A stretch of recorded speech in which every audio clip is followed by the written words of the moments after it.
လူတွေကိုပျော်ရွှင်စေတယ်ပျော်ရွှင်စေုံနဲ့မကဘူး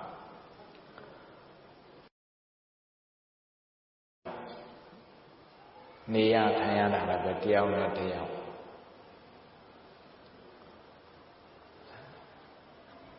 အေးအတူဦးအများရှိတယ်ဒါကို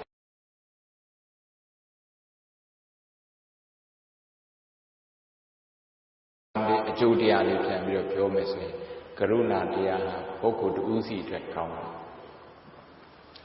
အများအတွက်လည်းကောင်းတယ်အတူတူနေတဲ့အခါအတူတူလှုပ်တဲ့အခါမှာတဦးနဲ့တဦး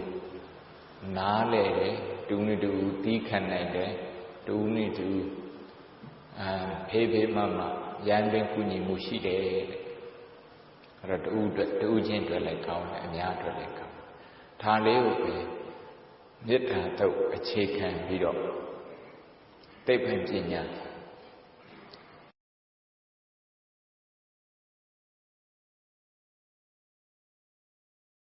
ဒီခု psychology စိတ်ဓာတ်ဗေဒ neurology ဥနောက်ပိုင်းဆိုင်ရာသိပ္ပံပညာဒီနှစ်ခုနဲ့ရော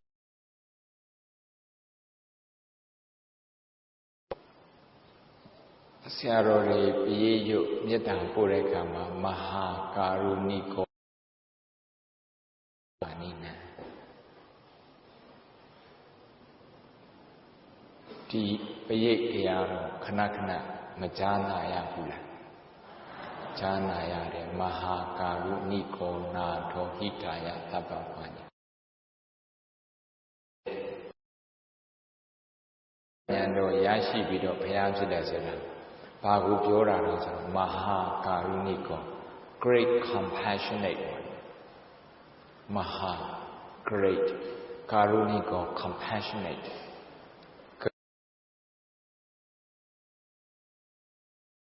မားတဲ့ပုဂ္ဂိုလ်နဲ့သဗ္ဗညုတဉာဏ်တော်တခင်ဆိုတာနဲ့ဒီဂုဏ်ဘုတ်နှစ်ခုကအတူတူပဲအတူတူပဲသဗ္ဗညုတဉာဏ်တော်တခင်ဆိုတာကသဗ္ဗညုတဉာဏ်ကိုရရှိတယ်အဲ့ဒါကပညာပိုင်း great wisdom အဲ့ဒါကိုတခါတခါမဟာပညာလို့ခေါ်တယ်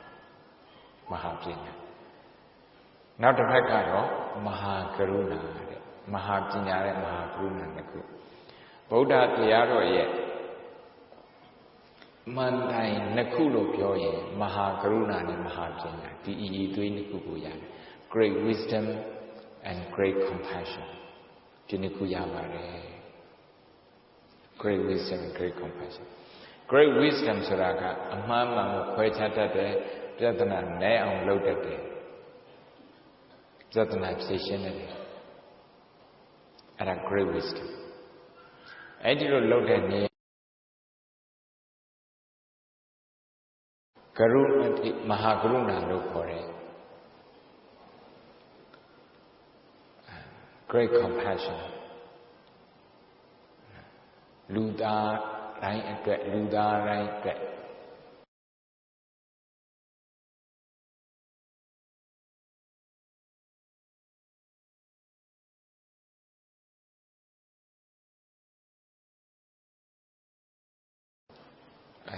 အထုထိပ်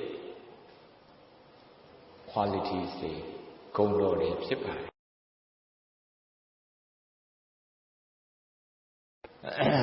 ဒီဟာကိုပထမဆုံးက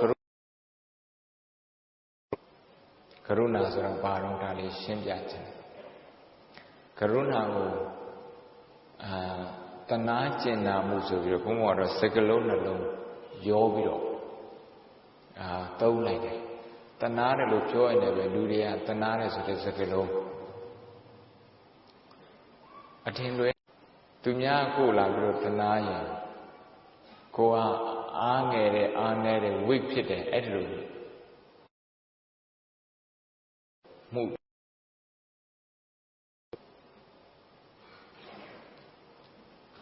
ဒီနေရာမှာ compassion ဆိုတဲ့အခါလူဒီမိမိရောသူတို့ဘာရောတွေးကြုံရတဲ့ ပြဿနာကိုပြေးလဲစေချင်တာပြေးလဲတဲ့နိလန်းတွေတွေးပြီးတာပြေးလဲတဲ့နိလန်းတွေပြောပြီးတော့ပြေးလဲတဲ့နိလန်းတွေကိုဆောင်ရွက်ပြီးတာပြေးလဲတဲ့နိလန်းတွေတွေးတာဟိုတော့မနောကံကရုဏာပေါ့ပြေးလဲစေတဲ့အပြောဆိုတွေအဲ့ဒါတွေကိုပြောရကြတော့ဝစီကံကရုဏာလို့ခေါ်တယ်ဝစီကံကရုဏာလှုပ်ဆောင်ချက်ပြဿနာပြေလည်အောင်လှုပ်ဆောင်ချက်ကိုကြတော့ကာယကံကရုဏာလို့ခေါ်တယ်ဒါကြောင့်ကရုဏာလည်းပဲကာယကံဝစီကံမနောကံရှိတယ်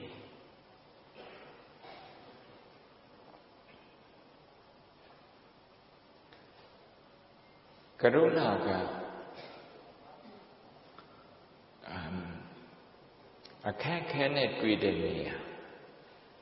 အခက်ခဲနဲ့တွေ့တဲ့နေရာပြဿနာရှိတဲ့နေရာမှာအသုံးပြုရတဲ့ quality ပါအသုံးပြုရတဲ့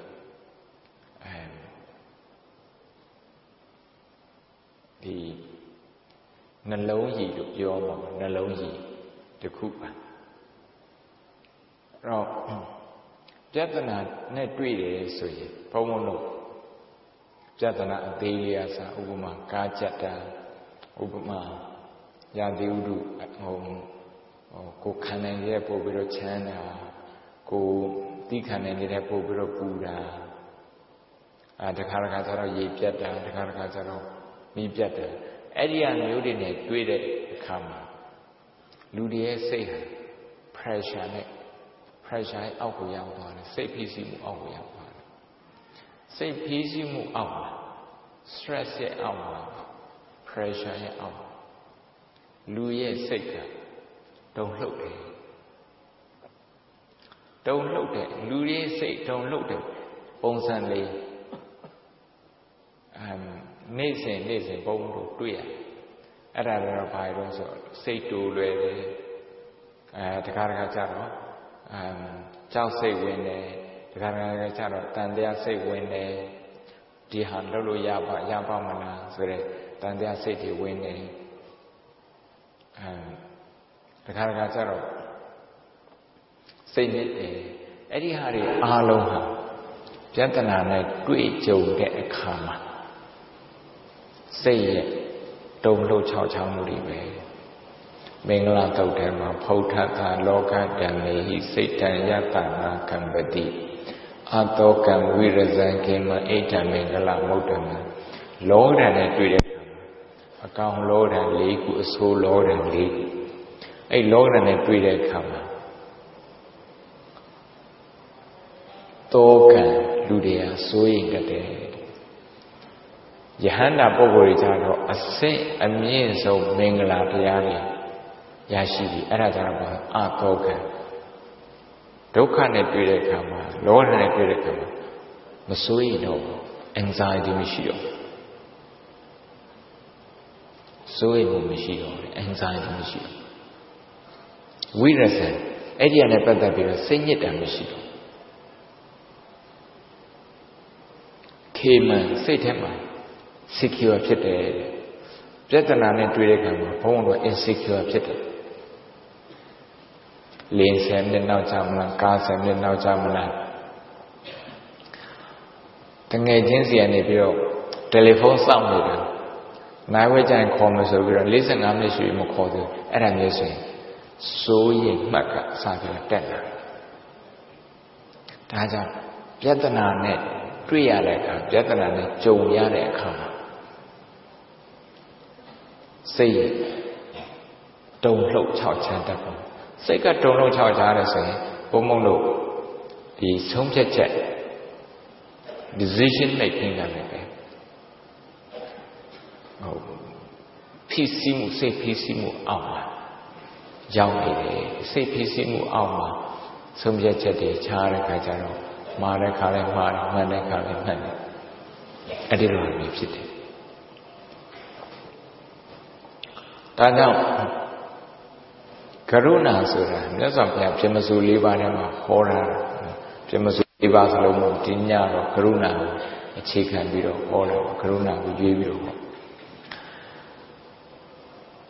Karuna Nasakla the King Koromaji Uza baby of Hodara Dokane Tweede Kamai Yen Yang Mishibane Resilience Raka Janjan Kanina or Janjan Kanina Surahaka or resistant Joramaho. Resistant, resist loaded, Araka Janjan Kana, Araka Taku. Now, don't need English again. Now the Kuga, resilience Raka. Ubama Kajalu Damo Lojanet Zimara, Naujani. Senior doing, senior down, delay, any senior navy, Jambi. Mian Sansa, Nala Tulang. Senior Echo, assuming what I'm winning. Negative thinking of it. Any negative thing any of Janalan Tula, recover Chitaka, Jambir or Nalan Tula, recover Chitaka. Anyhow, positive thinking. Eddie look. Dokane tweet and Jatana tweet and Kalo Daka. Go Jambiro. Mian Sansa recover Chita, Nalan Tuda, Nalan Tatna, a dream for Ninayo, second some emotion in Nayo, Jambido, Nalan Tatna. Negative attitude, a positive attitude, Jamsi Father Yama Yabam Lazar, Tandia Nebiro, Diha, low name Mare, Sobido, Yonji Champion Jambiro Yashi. Negative and a positive player. Resilient resilient the two resilient the two psychologists are mental immune system immunity ka kokana the kokan out kokan a kaune lu ai dan kanene the nazi tan kanene Yadu to climate and canine. Eddie Luba, say Hema, the say that can psychological immune system, Gaunabo. Eddie Bobo never. Doyon Tayo. To ya, we panaro, Dona, Kakane, Tweeda, Nuru, and music. The Satan Majaka. Let me show him a cow. Mim a tweak or a yama, Mimi a toilet tweeted through Banto Lake. The church at a cake and a tweet go to a tweet inward looking to cook a little. Outward looking a little. Balance method.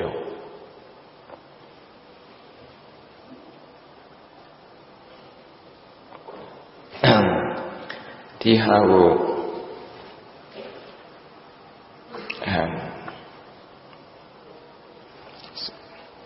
Dependency showed a heart attack.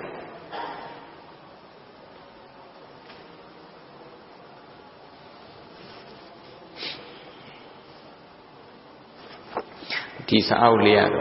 the anile, Siddhartha's brain, Teta Menai own out. England and the new scientists so that magazine Naviro Nature so that Namaji Tebel magazine now the Guardians so that and the Guardians so that Namaji inside I don't kuma Nasangane Lolo Tebel Jinya Ajam Tebel Kangana but editor look at it Tebel Ship. To one day, Pido, Tia Tangi. Tia Tangi or Tebin Vinyane, the Tebin Yasu, to Yaturi and Lotana Sadani, Nyai Kuga with Jordan. Natauna Sak Kunakune, the net and dream of it. Tebin Vinyashin there, the Dibitan Yom Pemuzuria Goyo. Terawara Temayo, Mana Temayo. အဲ့ဒါကိုလေ့လာပြီးတော့ဥရောပမှာအမေရိကမှာသူဖြင့်တက္ကသိုလ်တွေမှာသူတွေနာလုပ်ပြီးတော့ပုံနှိပ်ထားတဲ့စာ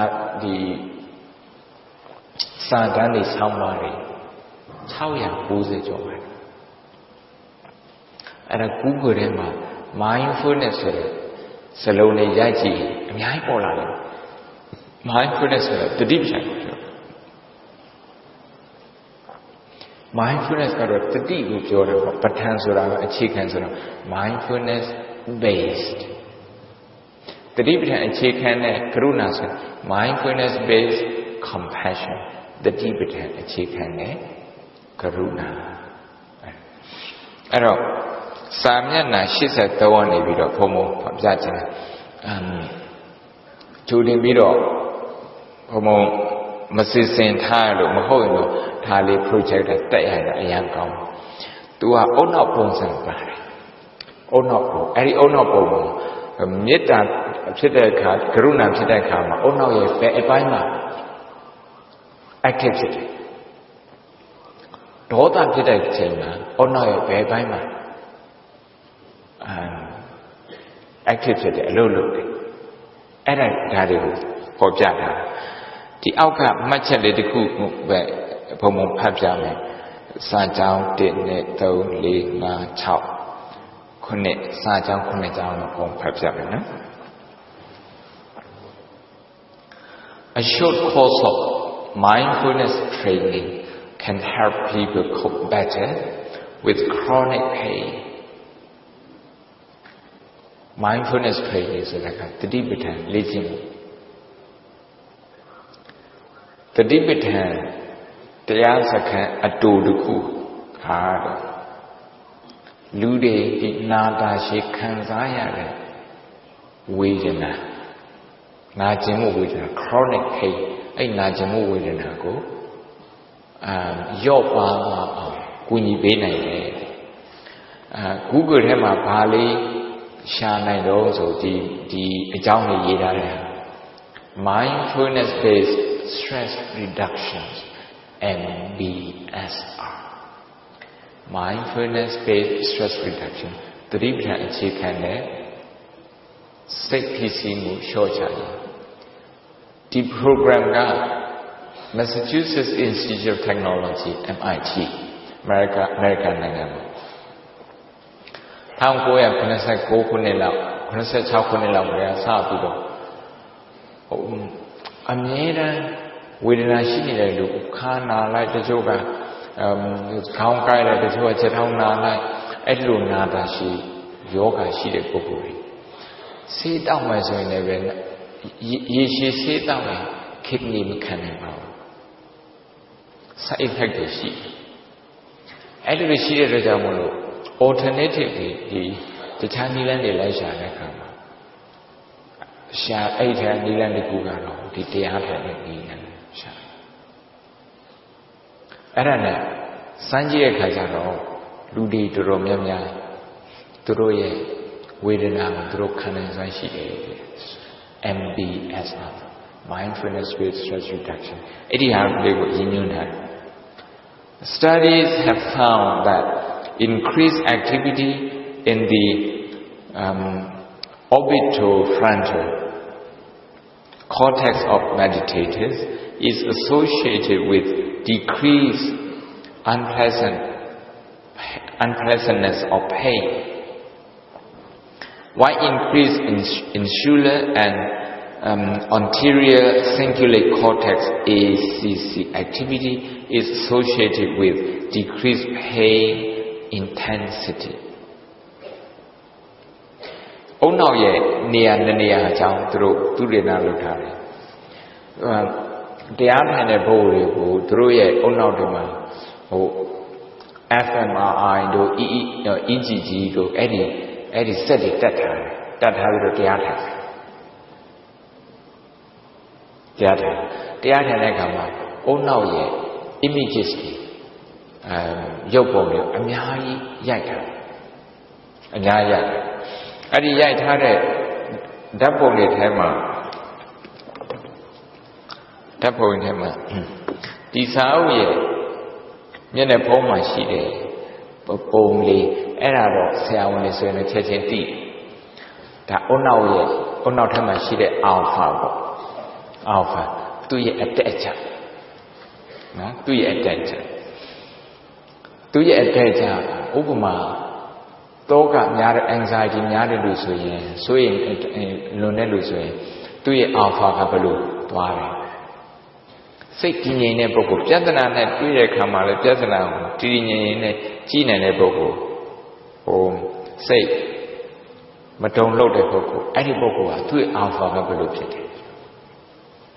တရား20လောက်ထိုင်ခုတဲ့ပုဂ္ဂိုလ်ဟာသူ့ရဲ့ alpha ကဘယ်လိုတည်ငြိမ်လဲနှစ်ပတ်လောက်ပဲရှိတဲ့ပုဂ္ဂိုလ်ကဘယ်လိုနေထားမှရှိတယ်အဲ့ဒီဟာတွေအားလုံးကို study လုပ်တာတဲ့ဗျာရှင် study လုပ်တယ်ဒါကြောင့်အားရစရာကောင်းတာကမြတ်စွာဘုရားနှစ်ပေါင်း2600ကျော်ဟောရတဲ့တရားတော်ကိုတဲ့ဗျာရှင်တွေစိတ်ဝင်စားလေ့လာပြီးတော့အသုံးပြုနိုင်တဲ့နေရာသူတို့သက်သေရှာရရှိတလောက်သူတို့ကအသုံးပြုလူတွေဒုက္ခနဲ့အောင်လူတွေပြဿနာနဲ့ဆိုတော့ကုညီတဲ့နေတဲ့အသုံးပြုဒါအားရစရာကောင်းအဲ့တော့ဒီထက်မှာပါပြောတော့ဆိုတော့ orbital frontal cortex ဒီရှေ့မှာ cortex ဆိုတာကဒီရှေ့မှာရှိတဲ့အုံနောက်အပိုင်းပဲ prefrontal cortex ရှေ့မှာရှိတဲ့အုံနောက် new brain လို့ခေါ်တယ်နောက်မှာရှိတဲ့အုံနောက်ကိုကျတော့ old brain လို့လည်းခေါ်တယ် amygdala လို့လည်းခေါ်တယ်အဲ့တော့တရားတဲ့ပုဂ္ဂိုလ်ကဒီရှေ့မှာရှိတဲ့cortex သူက activity ပုံများတယ်ပြီးခဲ့တဲ့35နှစ်ရဲ့ focus တောင်းဆိုရင်အုံနောက်တစ်ခုခု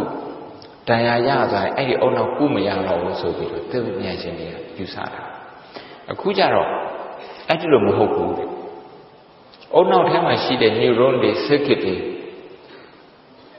တချို့ဟာတွေပြည့်စည်သွားမပြတ်တဲ့ဟာတွေကမပြတ်တဲ့တခြား neuron တွေနဲ့ပေါင်းပြီးတော့ class တွေ unit တွေအသစ်ဖွဲ့စည်းပြီးတော့နောက်ထပ် function ပြန်လုပ်တယ် function လုပ်နေမကဘူးကြီးထွားနေသေးတယ်အသက်ကြီးတွေကြီးထွားနေတယ်ဒါကြောင့်တရားနာပိဋကအားမငယ်တယ်အဲ့ဒါကိုသိပ္ပံပညာဒီ neurology မှာရော biology မှာရော neuroplasticity theory လို့ခေါ်တယ် neuroplasticity အရင်တော့သူတို့ခေါ်ထားတာဒီအုံနောက်ထဲမှာရှိတဲ့ circuit တွေသူတို့က hard wiring ဒီတွေ့ထားတဲ့ wire တွေအသေးလောက်ထားတာပေါ့ခြိထားတယ်ပြောင်းလို့မရဘူးအရင်တော့အဲ့ဒီလိုယူဆတာ hard wiring အခုကျတော့မဟုတ်ဘူး soft wiring ပြန်ပြင်လို့ရတယ်ဒီ wire တွေကိုဒီဘက်တွေ့ထားတာသိမကြဘူးဒီဘက်ပြန်တွေ့မယ်အဲ့လိုလုပ်လို့ရတယ်ဘာဖြစ်အုံနောက်ကို wire ပြန်ပြီးတော့တွေ့တာအုံနောက်ထဲမှာရှိတဲ့ wire တွေ neuron တွေပြန်ပြီးတော့တွေ့တာဘယ်လိုလုပ်ရမှာလဲဘယ်သူကတွေ့မှာလဲခွဲစိတ်ကုရပြီးတော့အဲ့ဒါကိုတစ်ခုစီလုပ်မှာ surgery နဲ့မဟုတ်ပါဘူးတဲ့ surgery နဲ့မဟုတ်စိတ်ကိုပြုပြင်ရမယ်အထူးသဖြင့် positive thinking ရှိရမယ်ကရုဏာရှိရလို့တော့ positive thinking ရှိတယ်မုဒိယရှိတယ်လို့ positive thinking ရှိတယ်မေတ္တာရှိတယ်လို့ positive thinking ရှိတယ်ရှိတဲ့ပြဿနာဖြေရှင်းနိုင်တဲ့ယူဆတဲ့ပုဂ္ဂိုလ်ကိုအဲ့ဒါကို positive thinking လို့ခေါ်တာအဲ့ဒီရှေ့က orbital frontal cortex ဒီတရားထိုင်တဲ့ပုဂ္ဂိုလ် orbital frontal cortex ခါတဲ့ဒီဝေဒနာကိုတုံ့ပြန်တဲ့နေရာလေသူကအဲ့ဒါဝေဒနာကိုတုံ့ပြန်တဲ့နေရာအဲ့ဒီဝေဒနာကိုတုံ့ပြန်တဲ့နေရာသူကသူ activity ကြာတနည်းပြောမယ်ဆိုရင်ဝေဒနာကိုဘယ်လောက်ထိ react မလုပ်တော့မတုံ့ပြန်တော့ဝေဒနာကိုများတုံ့ပြန်ခြင်းအပြင်ဘုံဘုံတော့ဘာလုပ်တာလဲသူ့ကို top up လုပ်တာဝေဒနာကို top up လုပ်တာဝေဒနာကိုထပ်ပြီးတော့ဖြည့်ပေးနေတာ ထပ်ထပ်ပြီးတော့ဖြစ်ပြီး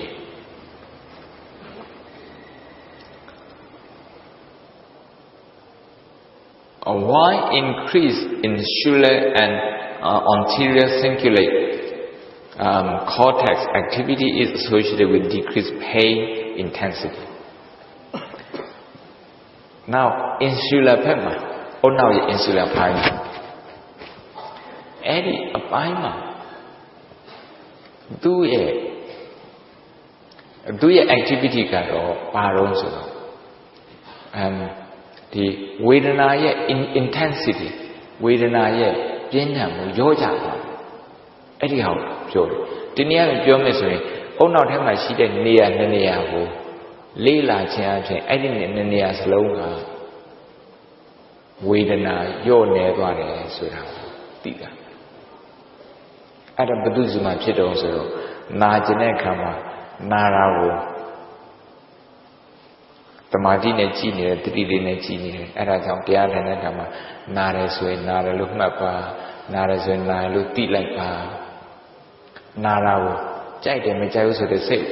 ဖြစ်လာနေတယ်ကြိုက်တယ်မကြိုက်ဘူးဆိုတဲ့စိတ်ကိုထားပြီးတော့မှတ်လိုက်ပါဒီတိုင်းမှတ်ထားတယ် ignore မလုပ်နဲ့လစ်လျူမရှုနဲ့ပေါ့နော်ထပ်မပြေးနဲ့နောက်တစ်ခုကြတော့အဲ့ဒီဝေဒနာနဲ့ရံမဖြစ်နေအဲ့ဒီ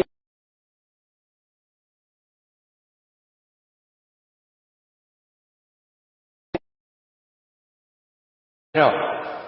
အဲ့ဒီဝေဒနာကိုကင်တွယ်ပုံကင်တွယ်နည်းဝေဒနာနုပသနာနောက်ပြီးတော့ဝေဒနာကိုတုံ့ပြန်တဲ့ emotional reaction အဲ့ဒီ reaction ဒီစိတ်တုံ့ပြန်မှုကိုကြည့်တဲ့စိတ်ဓာတ်နုပသနာအဲ့ဒီဝေဒနာနုပသနာနဲ့စိတ်ဓာတ်နုပသနာနှစ်ခုကိုကြည့်တဲ့ပုဂ္ဂိုလ်အသုံးပြုပြီးတော့ဝေဒနာကိုကင်တွယ်တဲ့ပုဂ္ဂိုလ်ဟာသူတို့ရဲ့ဝေဒနာတွေလည်းကျသွားတယ်ဝေဒနာကို react လုပ်တာလည်းနည်းသွားတယ်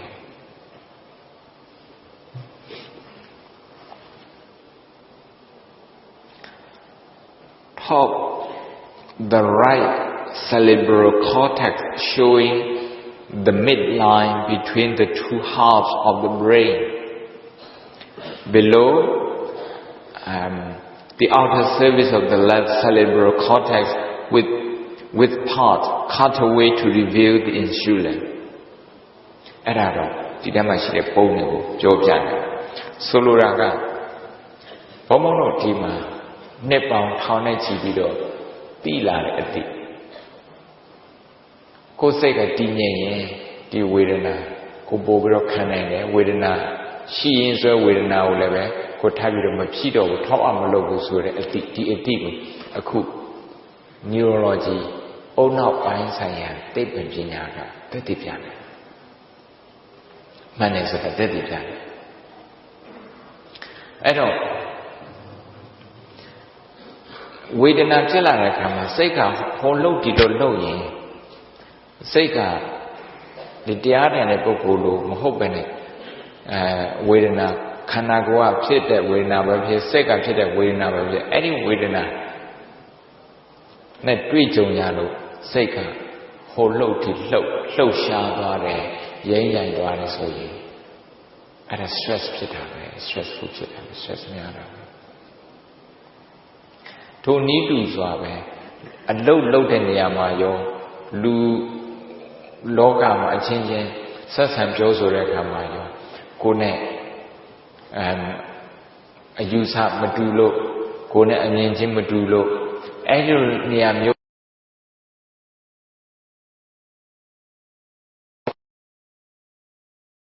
တွေဖြစ်ရင်ကိုယ့်ရဲ့အနောက်ကအမိဂ္ဂလာဘက်ကိုသွားပြီးတော့လှုပ်တတ်တယ်အမိဂ္ဂလာဆိုတာက emergency မှာအသုံးပြုတဲ့အနောက်ပါ survival instinct ပဲတေးရှင်ရင်းနေရာမှာအသုံးပြုတဲ့အနောက်အပိုင်းပါတဘာဝအရာသူပါလာတယ်ဒါပေမဲ့ကား10နှစ်နောက်ကျတော့ဒါတေးရှင်ရမဟုတ်ဘူးတေးရှင်ရမဟုတ် အစားတော့စားတဲ့ခါမှာကိုမကြိုက်တဲ့အရာသာပါလာဒါသေရှင်ရဲ့မဟုတ်သေရှင်ဒါပေမဲ့သေရှင်ရဲ့မဟုတ်တဲ့နေရာတွေမှာ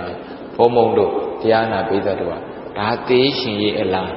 ကိုအင်အားတွေအများကြီးထုတ်သုံးပြီးတော့ react လုပ်အုံနောက်ကခန္ဓာကိုယ်ရဲ့အလေးချိန်နဲ့နှိုင်းကြည့်ရင်200ခိုင်နှုန်းပဲ၄ပါပဲခန္ဓာကိုယ်တစ်ခုလုံးက200ခိုင်နှုန်းဒါပေမဲ့ခန္ဓာကိုယ်တစ်ခုလုံးရဲ့ energy 15ခိုင်နှုန်းအသုံးပြုတယ်အဲ့ဒီတော့အုံနောက်က overreact လုပ်ပြီးလိုတာနဲ့ပို့ပြီးတော့တုံ့ပြန်ပြီဆိုရင်ဘုံဘုံလို့ကိုယ့်ရဲ့ခန္ဓာကိုယ်အင်အားစိတ်အင်အားကိုဖြုံးတီးနေတာပဲ waste လုပ်နေတာအဲ့ဒီလိုလုံးဘုံတို့အကြိုင်းနဲ့မနေနိုင်အကြိုင်းအလုပ်မလုပ်နိုင်ဘူးပင်ပန်းသွားတယ်ဒါကြောင့်အဲ့ဒီလိုအုံနောက်ကဒီနောက်ပိုင်းမှာအလုပ်လုပ်မဲ့စားဒီပြဿနာကိုတုံ့ပြန်တဲ့နေရာမှာအင်အားတွေအလွန်ကျွံသုံးမဲ့စားဒီနေရာမှာသူ့ကိုဘယ်လိုဘာနဲ့အစားထိုးရမှာလို့ဆိုတော့ပြဿနာကိုမကြောက်ပဲနဲ့ပြဿနာကိုအေးအေးဆေးဆေးကြည့်တတ်တယ်အုံနောက်အပိုင်းလေ့ကျင့်ပြရမယ်အဲ့ဒီအုံနောက်အပိုင်းကို hippocampus area အဲ့ဒီ hippocampus ရှိတဲ့ပုဂ္ဂိုလ်ကကိုဘေးနားမှာရှိတဲ့လူသူစိတ်ညစ်နေလားသူဒုက္ခရောက်နေလားသူကြောက်နေလားသူပျော်ရွှင်နေလားဆိုသူ့ရဲ့ခံစားမှုကိုကနားလည်ပေးတယ်ကိုသတိပြုမိတယ်ပေါ့ sensitive ဖြစ်တယ်connection ရှိတယ်အဲ့ဒီဟာတွေကိုကိုကလိလိမရှိဘူးလူအများစုကတော့ကိုယ်မှာပြဿနာရှိလာဆိုရင်တို့ရဲ့ပြဿနာတို့ရဲ့ welfare well-being ခရီးမဆိုင်ဘူးကိုယ့်ကိုယ်ပဲကြည့်တယ်ကိုယ့်ကိုယ်ပဲကြည့်တယ်ဆိုရင်သူက survival bias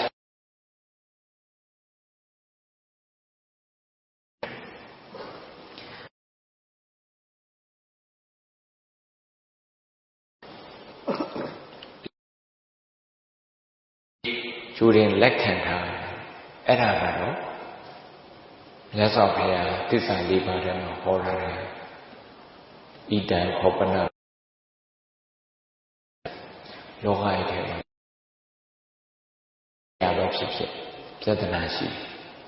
အဲ့ဒီပြဿနာရှိတဲ့ဆိုတာကိုကျူရင်ပြီးတော့မျောနေတာဘုံဘုံလို့အစာအသောက်စားတယ်အစာအသောက်ထဲမှာပြဿနာရှိ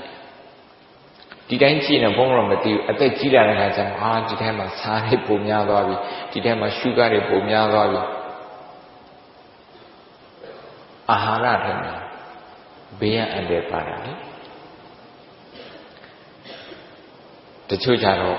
အသားစားများသွားပြီဆိုပြီးတော့ကျမ်းမိုင်စစ်ဆေးတဲ့အခါမှာပေါ်လာတဲ့ဟာတချို့ကြတော့အစီတွေများသွားပြီးစားရှိတယ်အဲ့ဒီတော့ဘုန်းတော်ကမရှိမဖြစ်လို့အပ်တဲ့အာဟာရထဲမှာဒီအာဟာရထဲမှာလည်းပဲအန္တရာယ်ရှိတယ်ဆိုပြီးတော့ဒုက္ခရှိဆိုပြီးတော့ကျူရင်သိထားရင်ဒီအစာအာဟာရထဲမှာရှိတယ်ဘေးအာဟာရရှိတဲ့ဒုက္ခကိုကျူတင်ပြီးတော့ကာကွယ်နေတယ်အဲ့ဒါကြောင့်မို့လို့ရှေးပညာရှိတွေကတန်ဘေးလွန်စေးဆိုပြီးတော့ပြောတယ်ဒီအာဟာရပဲလွန်သွားရင်သူကအန္တရာယ်ဖြစ်တယ်တန်စေးလွန်ဘေးသူ့ရဲ့moderation ဟောလို့မြတ်တတ်တာစားရဆိုရင်ဆေးဖြစ်တယ်အလွန်ကြုံစားရဆိုရင်ဒီတစ်ခုအဲ့လိုဖြစ်အဲ့တော့ပြဿနာရှိတာကိုကြိုတင်ပြီးတော့မျောလင့်ထားတယ်စိတ်ထဲမှာကြိုပြီးတော့ expect လုပ်ထားတယ်ဆိုအဲ့ဒီပြဿနာနဲ့တွေ့တဲ့အခါမှာဟ ကို panic မဖြစ်တော့ဘူး panic မဖြစ်တော့ကိုတုံ့ပြန်တဲ့နေရာမှာကို calm ဖြစ်တယ် calm ဖြစ်တယ်ဒီလိုတည်ငြိမ်နေပေါ့တည်ငြိမ်နေပြဿနာကြိုတင်ပြီးတော့မျောလင့်ထားကြိုတင်ပြီးတော့မျောလင့်မထားပဲနဲ့ကြိုတင်မျောလင့်မထားတဲ့အခါမှာဥပမာစစ်ဘက်ဆိုင်ရာစကားနဲ့ပြောရင်ခြုံခိုတိုက်ခိုင်တဲ့ခါမျိုးမှာဆိုရင်ကိုက panic ဖြစ်တယ်ကိုကမှပြင်ဆင်မထားတာဒီနေရာမှာမျောလင့်မထားဒါကြောင့်မြတ်စွာဘုရားကလောကရဲ့ထဲမှာမိသားစုအနေနဲ့ပဲဖြစ်ဖြစ်ကိုတယောက်တည်းနေတာပဲဒီခန္ဓာကိုယ်ညောင်းတတ်တယ်ဒီခန္ဓာကိုယ်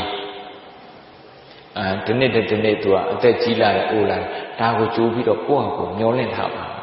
မျောလင့်ထားတယ်ဆိုရင်သူဖြစ်လာတဲ့ခါမှာကိုယ်ဖမ်းနေလို့ဖြစ်တော့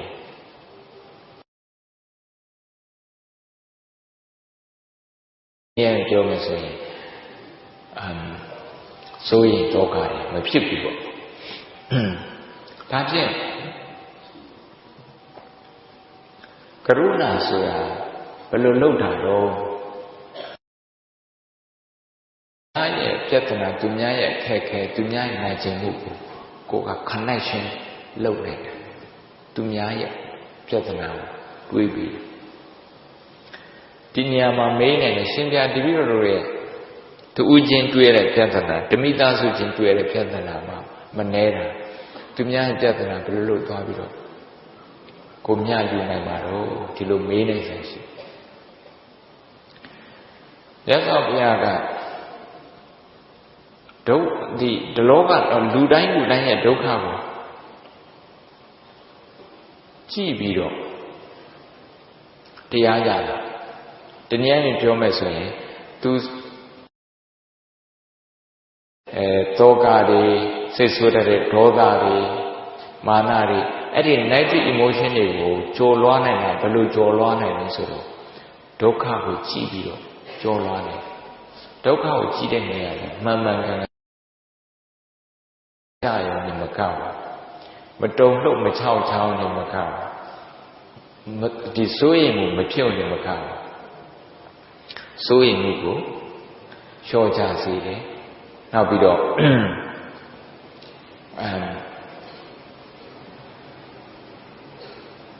ဒုက္ခများနားလည်တဲ့အခါကျတော့ဒုက္ခနည်းတယ်ဒုက္ခနည်းနည်းပဲနားလည်တဲ့အခါကျတော့ဒုက္ခများတယ်ဒါကတော့မြတ်စွာဘုရားတရားတော်ဘုံဘုံအကျဉ်းချုပ်ပြန်ပြီးတော့ဒီ phrase လုပ်လိုက်တာဒုက္ခများနားလည်ဒုက္ခနည်းဒုက္ခနည်းနည်းပဲနားလည်ဒုက္ခများကလေးတွေဒုက္ခနားမလည်ပဲနဲ့လှုပ်ချင်လို့တယ်ဆိုဒုက္ခများဒုက္ခအများကြီးနားလည်ပြီးရင်လူကနေတာဌာနဆင်းချင်းသွားတယ်သူစိတ်ကလေးသူဆုံးမတယ်သူတို့ကြတယ်ဒုက္ခနည်းပါတယ်ဒါဖြင့်မိမိရဲ့ဒုက္ခသူတို့ရဲ့ဒုက္ခအဲ့ဒါကိုဆင်ခြင်တတ်တဲ့ပုဂ္ဂိုလ်တွေးတတ်တဲ့ပုဂ္ဂိုလ်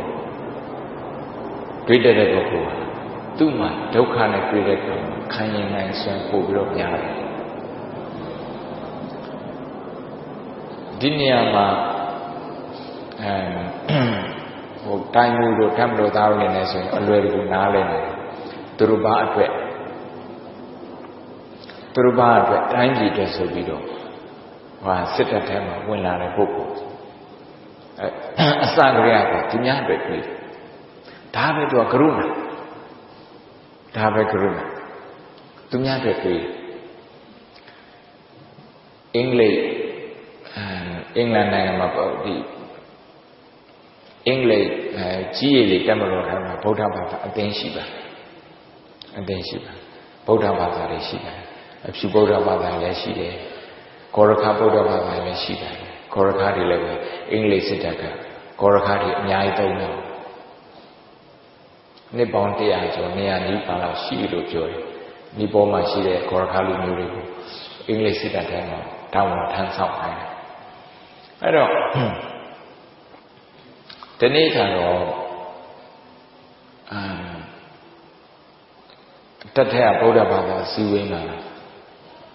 ဘုံမုံအလဲရောက်တဲ့အခါဘုံမုံကိုမေးတယ်ရှင်ဘုရားတပည့်တော်ကလက်ထဲမှာတနတ်ရှစ်တန်းရတဲ့ကောင်တပည့်တော်ကဘလို့လုပ်ပြီးတော့ရှင်များတို့ပြောရတယ်ကရုဏာအကြောင်းတွေးနိုင်မှာတော့ကရုဏာခြေခံတဲ့သီလတွေတပည့်တော်အဲ့ဒီချက်မှာဘလို့ချင်းချင်တယ်တော့ဒါကတော့တပည့်တော်တိုင်လန်းပါရှိတယ်အဲ့လိုပြောတယ်ဘလို့ချင်းချင်မှာဘုံမောကပြောတယ်ဘုံမောနေနေနေတာတော့အခက်ခဲမရှိတာတော့အခက်ခဲတလောက်ကြည်အထိရှိတယ်လို့မထင်ဘူးဘုံမောဆယ်ဗေးလုပ်တယ်ဘုံမောမေးကြည့်အင်္ဂလန်နိုင်ငံရဲ့ရန်သူတွေကိုတပ်ဖြတ်ဖို့အတွက်အနိုင်ကျင့်ဖို့အတွက်အင်္ဂလိပ်စစ်တပ်ထဲဝင်နေဆိုတဲ့ပုဂ္ဂိုလ်နံပါတ်1နံပါတ်2ကျတော့အဲ့လိုမဟုတ်ဘူးသူ့ရဲ့တိုင်းသူပြည်သားတွေအင်္ဂလန်နိုင်ငံပြည်သူပြည်သားတွေသူတို့မနဲ့အရာထားလာပြီဆိုရင်သူတို့ရဲ့ကလေးတွေကိုအေးအေးဆေးဆေးကြောင်းပို့နိုင်အောင်လုံခြုံရေးအတွက်ဘာမှမကူရပဲကြောင်းပို့စီးပွားလုပ်ချင်တဲ့ပုဂ္ဂိုလ်လည်းပဲနေ့ရောညရောစီးပွားရေးကြောင်းလုံခြုံရေးအကြောင်းဘာမှမစိုးရင်ပဲရပဲသူစီးပွားရေးလုပ်နိုင်အောင်အဲ့ဒီလိုသူတို့ရဲ့အသက်ပြည်သူတွေရဲ့အသက်နဲ့စီးစိမ်ဥစ္စာတွေကာကွယ်ဖို့အတွက်ဆိုပြီးတော့စစ်တပ်ထဲဝင်တဲ့ပုဂ္ဂိုလ်နံပါတ်1ကရန်သူတွေခြေမုံမှုအတွက်ရန်သူတွေကိုတပ်ဖြတ်ဖို့အတွက်နံပါတ်2ကျတော့တိုင်းအကြီးကိုကာကွယ်ဖို့အတွက်ပြည်သူတွေကိုကာကွယ်ဖို့အသက်စီးစိမ်အိုးအိမ်ကာကွယ်ဖို့အတွက်ဘယ်လိုလုပ်ကိုဒီဘယ်တစ်ခုနဲ့စစ်တပ်ထဲဝင်လာတာဘုံမောမေးနံပါတ်2နဲ့စစ်ထဲဝင်လာကာကွယ်ဖို့အတွက်တိုင်းပြည်ကိုကာကွယ်ဖို့အတွက်တိုင်းပြည်ကာကွယ်ဖို့ဆိုတာကပြည်သူတွေရဲ့အသက်စီးစိမ်ဥစ္စာအဲ့ဒါကိုကာကွယ်ဖို့အတွက်သူများအတွက်သူများကောင်းနေနိုင်ဖို့အတွက်ကိုယ့်ရင်းနှီးပြီးတော့ဒီအလုပ်ကိုလုပ်တယ်ဆိုရင်ဒါကရုဏာအခြေမခံဘူးလို့ပြောရင်ဘာအခြေခံလဲလို့ပြောမှာလို့ဒါကရုဏာအခြေခံကရုဏာဆိုတာသူများအကျိုးစီးပွား welfare well-being အဲ့ဒီဟာကိုစိတ်ထဲမှာဥထိတ်ထားပြီးတော့တွေးတာပြောဆိုတာအလုပ်လုပ်တယ်ဒါကြောင့်တမလို့သားတွေအနေနဲ့ရောဒီမိသားစုတွေနဲ့ရောနောက်တမလို့သားမဟုတ်တဲ့တရားနာပိဋကတ်တွေနဲ့ရောဒီကရုဏာဖြစ်စေခြင်းနဲ့ဆိုရင်တော့ပြည်သူတွေအကြောင်းများတွေ့ပြီးပြည်သူတွေတွေ့ရတဲ့ပြဿနာအဲ့အကြောင်းများတွေ့ပြီးအဲ့ဒီပြဿနာတွေကိုဖြေရှင်းပေးခြင်းနဲ့ပါရမီရှင်ကဖြစ်ခြင်းလိုက်တာဘယ်လိုလုပ်ရရင်ကောင်းမှာတော့ဘယ်လိုဖြေရှင်းရရင်ကောင်းမှာတော့အဲ့ဒီစိတ်မျိုးနဲ့နေရင်ဒါကရုဏာစိတ်ပဲအဲ့ဒီလိုသူများအကြောင်းတွေးတဲ့ပုဂ္ဂိုလ်ကတော်ရုံတန်ရုံစိတ်တည်းမကြဘူးအဲ့ဒီစိတ်နဲ့ရှေ့တန်းထွက်တယ်ဆိုရင်ရောက်တဲ့ရွာတိုင်းကကျိုးစုမှာပဲရောက်တဲ့ရွာတိုင်းဘာဖြစ်လို့လဲဆိုတော့သူတို့အတွက်တွေးတဲ့သူတို့အားကိုးရတဲ့ပုဂ္ဂိုလ်တွေရောက်လာတယ်အဲ့လိုရောက်လာတယ်ဥပမာရန်ကုန်မြို့ထဲမှာကားမောင်းနေဆိုတော့ကားမောင်းတဲ့လူတွေကသူတို့အတွက်ပဲတွေးတယ်ဆိုရင်ဟိုလန်းကြောတဲ့ဝင်နဲ့ဒီလန်းကြောတဲ့ဝင်နဲ့သူ့အတွက်ပဲသူတွေးနေတယ် self-centered thinking အတ္တဆန်တဲ့အတွေးပဲတွေးတယ်အဲ့လိုမဟုတ်ဘဲနဲ့ဖေးအောင်ဒီလန်းကြောဝင်ဟိုဘက်လန်းကြောဝင်လိုက်ထွက်လိုက်ဝင်လိုက်ထွက်လိုက်မလုပ်ဘူးဘာဖြစ်လို့လဲဆိုတော့တခြားလူအတွက်တွေးလို့သူများအတွက်တွေးလို့အထာယဟိကာယဒုက္ခယသဗ္ဗဗာနိနာတတ္တဝအလုံးရဲ့အကျိုးစီးပွားအတွက်တွေးတယ်တဲ့ဗုဒ္ဓမြတ်စွာဘုရားကဒါကြောင့်ဗုဒ္ဓမြတ်စွာဘုရားကိုကြီးညိုတဲ့ပုဂ္ဂိုလ်တွေဗုဒ္ဓမြတ်စွာဘုရားရဲ့အဆုံးအမကိုလက်ခံတဲ့ပုဂ္ဂိုလ်တွေသူများအတွက်မျက်နှာတွေးပေးရတယ်မျက်နှာတွေးပေးရအဲ့ အဲ့ဒီလိုသူများအတွက်တွေးပြီးတော့ကောင်းပေါင်းတဲ့ပုဂ္ဂိုလ်တွေများလာရင်ဟိုလန်းနဲ့ဝင်လဲဒီလန်းနဲ့ဝင်လဲဟိုလန်းကြောကခြောင်လုံးလို့ဒီလန်းကြောအမြန်လုံးလို့ဟိုလန်းဝင်ဒီလန်းဝင်လဲကိုယ့်အတွက်ကြောင့်သူများတဲ့ခရီးဖိနေတာနေလို့မဖြစ်တော့ဘဝမှာလမ်းကြောင်းကိုယ့်ဘက်လမ်းကြောင်းဝင်တယ်ဒီဘက်လမ်းကြောင်းဝင်တယ်အဲ့ဒီလိုလုပ်တဲ့ပုဂ္ဂိုလ်တွေကြောင့်အများရဲ့ခရီးဖိနေနှောင့်နေတယ်ပေါ့အသူများအတွက်မတွေးဘူးကိုယ့်အတွက်ပဲကိုယ်တွေးကြတော့ဒါကြောင့်သူများအတွက်တွေးတဲ့နေရာမှာဘယ်လောက်ထိတွေးရမှာလဲဆိုတော့မေတ္တာတုတ်ထဲမှာမာသာယထာနိယံဗုဒ္ဓအာယုဒဧကဗုဒ္ဓမနုရခေ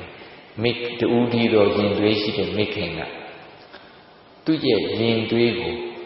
ထိုး attention ပေးတယ်လို့လုံးဝဂိယူဆိုင်မှုမေတ္တာတရားပေးတယ်အဲ့ဒီလိုမျိုးပဲဒုက္ခဖြစ်လာပြီဆိုရင်ကိုမိမိရဲ့ဒုက္ခဖြစ်လာပြီဆိုရင်ကိုယ့်ရဲ့ဒုက္ခကိုမိခင်စိတ်ထားပြီးတော့မိမိကိုပြန်ကြည့်တဲ့ပုဂ္ဂိုလ်အဲ့ပုဂ္ဂိုလ်ကကိုအပြစ်တင်တဲ့ပုဂ္ဂိုလ်မဖြစ်နိုင်ဘူးကိုအပြစ်မတင်တော့ဘူးအပြစ်တင်မဲ့ဆိုင်ဒီပြဿနာပြေးလဲအောင်ငါဒီပြဿနာကြော်လွှမ်းနေဘယ်လိုလုပ်အောင်အဲ့ဒီတွေ့တယ်ဒီနေ့ပြောမယ်ဆိုရင်သူ့ရဲ့အတွေ့က clear ဖြစ်တယ် positive ဖြစ်ရှင်းတယ်ပြဿနာပြေလည်ဖို့အတွက်ဥတည်ပြဿနာပြေလည်တာကိုပါဠိလိုဒုက္ခនិရောဓလို့ခေါ်တယ်နံပါတ်3သစ္စာဒုက္ခ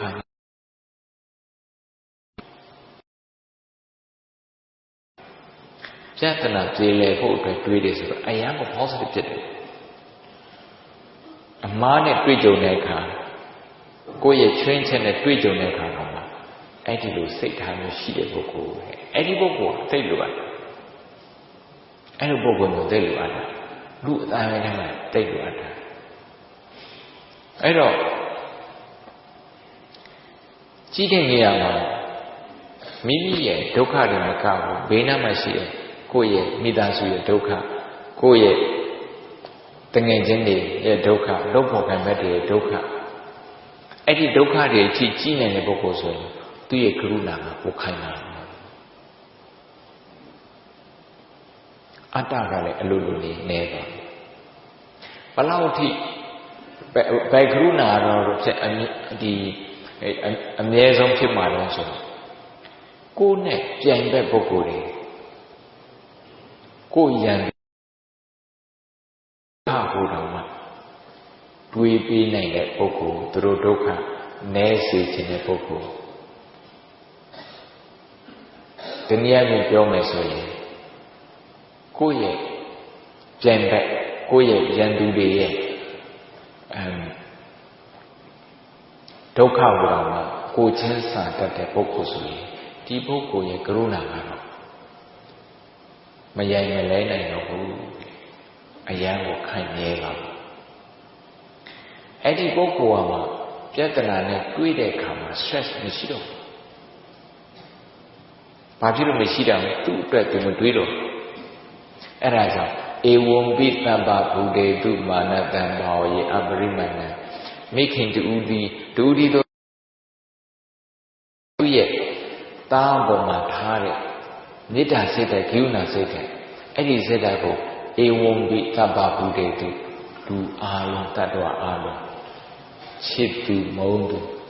ကြိုက်သူမကြိုက်သူအဲ့ဒီလူတွေအားလုံးပေါ်မှာညီလူညီမျှထားနိုင်ကြိုးစားပါဒိဋ္ဌာရမြင်တွေ့ဘူးတယ်လို့သိတယ်လို့အာဒိဋ္ဌာရမသိတယ်လို့မရင်းနှီးတယ်လို့လူတွေ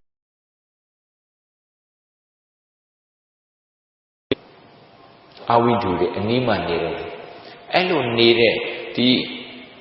နီးပဲနေဝေးနေ time and space နဲ့ပတ်သက်ပြီးတော့ကိုယ့်ရဲ့ positive emotion ဆိုတဲ့ကရုဏာမထိခိုက်ဘူးအမြဲတမ်းလည်းသူကအားကောင်းနေတယ် energetic ဖြစ်နေတယ်အဲ့ဒီဟာကိုမေတ္တာတုတ်ကသင်ထားတယ်မေတ္တာတုတ်ကရွတ်ယုံပဲရွတ်ရင်အတိုင်းအတာတစ်ခုထိအကျိုးရရှိရမယ် ဒါပေမဲ့တကယ်လို့ကျင့်ကြံတယ်ဆိုရင်တော့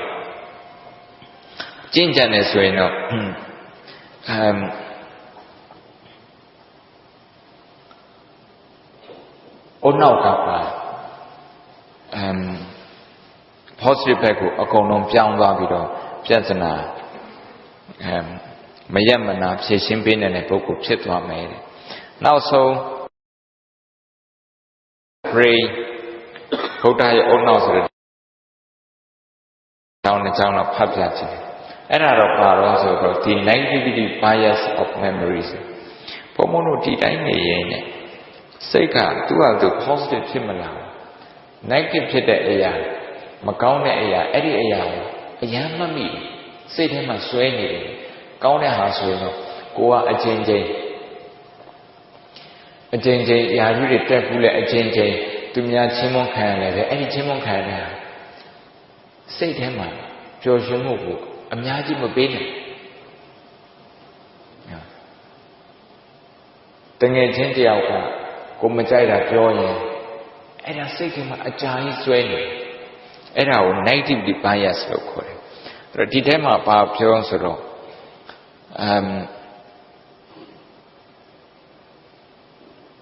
Your brain preferentially scans for, registers, store, recalls and react to unpleasant experiences. ဘုံဘုံတို့ရဲ့အနောက်က unpleasant ဖြစ်တဲ့မသားရတဲ့ဒီစိတ်မရှင်လန်းစရာဖြစ်တဲ့အတွေ့အကြုံတွေကိုပဲအမြဲတမ်းတွေးလို့ရှိတယ်လိုက်ရှာပြီးတော့တွေးနေလို့ရှိတယ် Consequently, even when positive experiences outnumber negative ones, the pile of negative implicit memories naturally grows faster. Positive အတွေ့အကြုံတွေအများကြီးပိုများလာတာနည်းနည်းပဲရှိတဲ့ negative အတွေ့အကြုံသူ့အတူပွားတာပိုပြီးတော့များတယ် positive ဖြစ်တဲ့ဟာတွေပိုများတယ်အဲ့ဒါကိုတစ်ခါဘုံဘုံက 80-20 theory ဆိုပြီးတော့ရှင်းတာ 80 ခိုင်နှုန်းဘဝမှာအဆင်ပြေတယ်20 ခိုင်နှုန်းဆိုရင်ဒါနဲ့ဆိုရင်ဆရာ20 ခိုင်နှုန်းကိုအချိန်80 ခိုင်နှုန်းအင်အား80 ခိုင်နှုန်းအသုံးပြုပြီးတော့တွေးတယ်ဒီနေ့ပြောရဆိုလေးဆပြဿနာကိုလေးဆပို့ပြီးတော့တွေးအဆင်ပြေတဲ့80 ခိုင်နှုန်းကိုကြတော့အချိန်20 ခိုင်နှုန်းပဲပေးတယ်ဆိုလိုတာကလေးဆလျှော့ပြီးတော့တွေးအဲ့ဒါမျိုးဖြစ်တတ်တဲ့တရားမြတ်စွာဘုရားကဒါကိုသိတဲ့ဟာမြတ်စွာကအနုမောဒနာပြီးတိဖြစ်အောင်အနုမကြပြန်တွေးပေးပါကောင်းတာလို့တော့ပြန်တွေးဒီနေ့ညတရားပွဲလို့တာဒါမကြပြန်တွေးပေးပါဝိဝိဆာလို့ရတဲ့ပုဂ္ဂိုလ်တွေအားလုံးပြန်တွေးပေးပါတိုင်းဝေးလဲဒီတရားပွဲစစ်စင်ရတယ်ဆိုပြီးတော့ကိုယ့်အကူမကြပြန်တွေးပေးပါတသိမ်မာတော့လည်းတစ်ခါလှုပ်ပြီးဒီမှာလည်းတစ်ခါထပ်လှုပ်တယ်ဒါလေးကိုပြန်တွေးပြီးတော့ပြန်တွေးတိုင်းကိုကစိတ်ထဲမှာရှိတဲ့ဝင်ဘလွေနဲ့ကအဖြူနဲ့အနက်ဝင်ဘလွေအဖြူပဲအစာကျွေးနေတယ်အနက်ကိုအစာမကျွေးအဲ့ဒီဝင်ဘလွေအနက်ကိုပါဠိလိုအာယောနိသောမနတိကာရလို့ခေါ်တယ်နှလုံးမသွင်းတတ်တယ်မစင်ကြင်တတ်တဲ့အတွက်ကြောင့်မို့လို့နည်းနည်းပဲရှိတဲ့ပြဿနာများသွားတယ်နည်းနည်းရှိတဲ့ပြဿနာကပေါက်ခွဲမရှိတဲ့ပြဿနာရှိတာဝင်ဘလွေအဖြူနဲ့တူတဲ့ယောနိသောမနတိကာရကျတော့ပြဿနာများရင်နည်းအောင်လုပ်တယ်နည်းရင်ကြောက်အောင်လုပ်တယ်အဲ့ဒီလိုတွေးတတ်တာအဲ့လိုတွေးတယ်အဲ့ဒါကို psychology မှာကျတော့ဝင်ဘလွေအနက်နဲ့အဖြူနဲ့အဲ့ဒီလိုဥပမာပေးပြီးတော့ပြောတာအဲ့တော့အဲ့ဒီလိုဖြစ်တတ်တဲ့စိတ်ကိုအနိုင်ယူနိုင်အောင်ဆိုရင်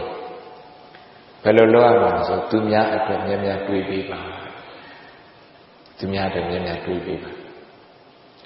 ထမင်းစားခါလေးဆိုတခြားလူတွေစားရပြီလားနေရာထိုင်ရင်ထိုင်တော့မယ်ဆိုတခြားလူတွေထိုင်ဖို့နေရာရှိပြီလားအဲ့ဒီလိုတွေးရင်အလိုလိုကရုဏာတရားဖြစ်နေတယ်အလိုလိုကုသိုလ်ဖြစ်နေတယ် ရဲဘော်10ယောက်ရှိတယ်ရောက်တိုင်းကသူ့အတွက်ချက်ချင်းမတွေ့ဘဲတခြားလူတွေအတွက်တခြားကြံတဲ့9ယောက်တော့သူတွေးတယ်ဆိုရင်ကုသိုလ်ဖြစ်တယ်သူတို့အစဉ်ပြေလားဒီမင်းစားခါနေလို့သူတို့စားပြီးပြီလားအစဉ်ပြေအဲ့ဒါမျိုးတွေတွေးတယ်ပုဂ္ဂိုလ်အလိုလိုနေကုသိုလ်ဖြစ်နေတယ်ကုသိုလ်ဖြစ်တယ်ဘာဖြစ်လဲဆိုတော့ကြံတဲ့9ယောက်ကိုသူကသူ့ရဲ့တူဦးလေးတော့ယဉ်တွေးလို့ထားတဲ့မိခင်မေတ္တာနဲ့သူကြည့်ရအောင်အဲ့တော့9ယောက်ပြင်လုံးပေါ်ခံမဲ့9ယောက်တွေမကပဲနဲ့ပြည်သူတရက်လုံးကိုသူတို့ရဲ့စာပုံနေရေးသူတို့ရဲ့ပညာရေးသူတို့ရဲ့ကျမ်းမာရေးအဲ့ဒါကိုကိုယ့်ရဲ့စိတ်ထဲမှာသူတို့ဝယ်ဖန်အဲ့ဒါကိုစဉ်းစားပြီးတော့နေတယ်ဆိုရင်အဲ့ဒီပုဂ္ဂိုလ်ရဲ့စိတ်ထဲမှာအမြဲတမ်းပဲကရုဏာဖြစ်နေတယ်တမတော်ထဲဝင်တာသူကကရုဏာအခြေခံတဲ့ motivation နဲ့ဝင်တာကိုသူများအတွက်ဆိုပြီးလှုပ်သမျှလေးလာသမျှတွေးသမျှအကုန်လုံးသူများအတွက်ကြည့်တိုင်းပြည်အတွက်ဆိုတာလည်းအများအတွက်ပြည်သူအတွက်ဆိုတာလည်းအများအတွက်ဒါကြောင့်တမတော်တောင်းထမ်းဆောင်ရင်းနဲ့ကုသိုလ်လည်းပဲ24နာရီရအောင်ဆိုရင်အချင်းချင်းတမတော်ဒီတတ်ထဲမှာအခြားပုဂ္ဂိုလ်တွေများများတွေးပါနော်အရာရှိအရာခံရောမိသားစုတွေအဲ့ဒါများတွေးရင်မုဒိတာဒီကရုဏာစိတ်ဖြစ်နေသူများအဆင်ပြေတယ်ဆိုရင်ဝမ်းသာအဲ့ဒါကြောင့်လေမုဒိတာစိတ်ဖြစ်နေကုသိုလ်တွေရတယ်သောပနစရတေလို့ခေါ်တယ် beautiful mind သောပနစရတေဆိုအဘိဓမ္မာ beautiful mind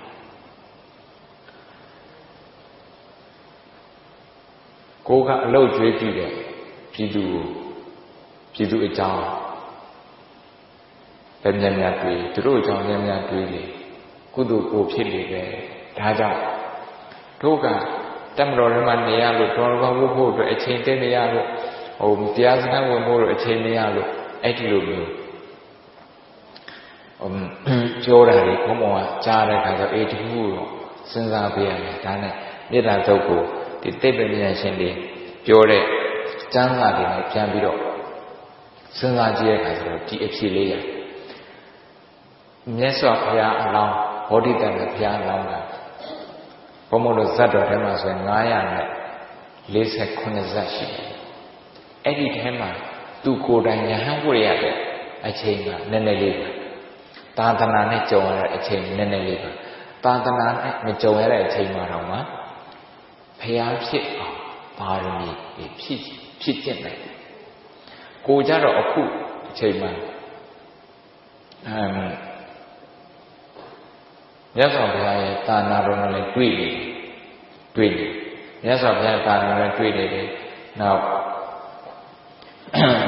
သာနာတော်ရဲ့အကြောင်းကို